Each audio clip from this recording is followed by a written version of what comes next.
A weekend of high-level regional support for Ecuador and a message to Great Britain to respect the sovereignty of the South American nation.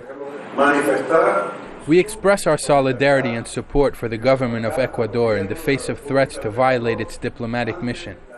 Just hours after Julian Assange thanked Latin American leaders for their support, South American foreign ministers meeting in Guiyaquil made it abundantly clear that their key concern is not freedom of expression or Assange, rather the sanctity of Ecuador's embassy in London. This is something that worries us because Great Britain indicated it could violate this principle, and that puts international law in danger. Our aim is to defend international law. While Assange appeals for freedom of information, countries like Venezuela, Argentina, and Ecuador are accused of trying to restrict it.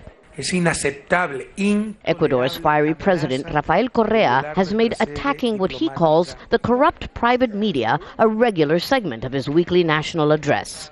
But in Latin America, where there is a long tradition of granting asylum, the issue is for Great Britain not to set a precedent by using a domestic law to revoke or to threaten to revoke the sanctity of a diplomatic mission, as afforded under the Vienna Convention.